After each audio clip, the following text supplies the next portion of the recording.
The year is 1968, a time of peace, love, and cultural revolution, or so it seemed, but lurking in the shadows of Northern California was a monster, one who would forever stain the region's history. A killer who was as elusive as he was ruthless, and whose twisted mind played games with the police and the media. For years, this murderer was known only by a chilling pseudonym, the Zodiac Killer. The Zodiac Killer terrorized the Bay Area from 1968 to the early 1970s. His reign of terror left the authorities and the public gripped by fear, as the killer's identity remained a mystery for decades. But even more terrifying than his gruesome crimes was his need for attention, his desire to taunt those trying to catch him. He didn't just kill, he wanted to be known, to be feared, and to leave a legacy of terror. It all started on a warm summer night on December 20th, 1968, when teenagers Betty Lou Jensen, just 16 years old, and her boyfriend David Faraday went on a quiet drive near Vallejo, California. They were parked on a desolate road, oblivious to the danger that lurked nearby. In a brutal act that would set the stage for a horrifying spree, the Zodiac approached the couple, shooting them both in cold blood.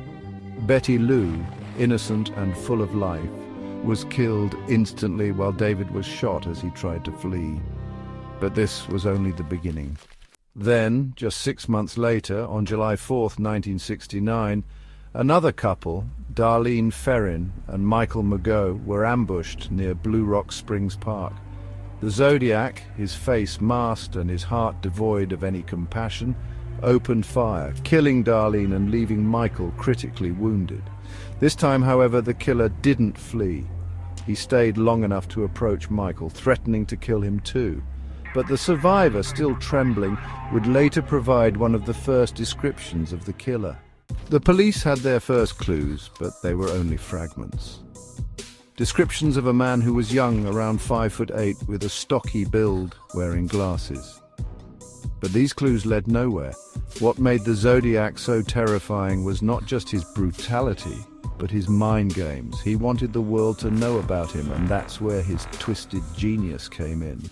In letters, in ciphers, and in phone calls, he taunted the police, the media, and the public. He demanded attention, and he got it. In his letters, he would describe his crimes in excruciating detail, signing them with his now infamous symbol, a cross within a circle. But it wasn't just about his ego, no. The Zodiac wanted something more. He wanted to challenge the intellect of those trying to catch him. He sent complex ciphers, hoping that they would be cracked, knowing that if they weren't, the fear of the unknown would grow. In fact, one of the Zodiac's ciphers, the so-called 340-character cipher, was so complex that it took decades to crack. Imagine the tension of investigators who had to stare at these cryptic symbols, hoping that somewhere hidden within was a clue to unlock the killer's identity. Finally, in 2020, more than 50 years after the letter was first sent, a team of code breakers deciphered it. The message they found was chilling, but didn't reveal the killer's name, only more cryptic boasting. The Zodiac Killer had won, even after all this time. By now, we know that the Zodiac murdered at least 5 people, but many believe there were more. And yet, despite his notoriety, we still don't know who he was. Was he a local man, blending into the community? Or was he someone with a dark history, carefully hiding in plain sight? The police followed leads, made arrests, but never came close to an answer.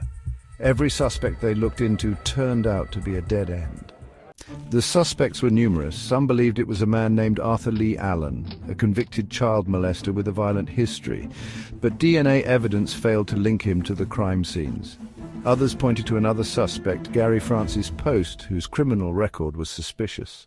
But like Allen, the evidence just wasn't there. In the end, no one was ever convicted, and the Zodiac Killer vanished as mysteriously as he appeared. His reign of terror lasted only a few years, but it left an indelible mark on the community and on the world. And even as we sit here today, decades later, the haunting words of the Zodiac still echo, "I like killing people because it is so much fun." To him, this was a game with lives that meant nothing to him. He saw the world as his chessboard, and the victims were mere pawns. The Zodiac Killer's story isn't just a tale of murder, it's a story of fear, of mystery, of a predator whose true identity remains locked away in the shadows. And no matter how many theories, ciphers, or suspects we explore, the question remains: who was the Zodiac Killer? The Zodiac may have slipped through our fingers, but the terror he instilled lives on, and while we may never know his true identity, one thing remains clear: the killer's legacy endures. And until the day his name is revealed, the mystery of the Zodiac will continue to haunt us, leaving behind a chilling reminder of how evil can sometimes remain hidden in plain sight. The screen fades to black with the words "The Zodiac Killer still unsolved."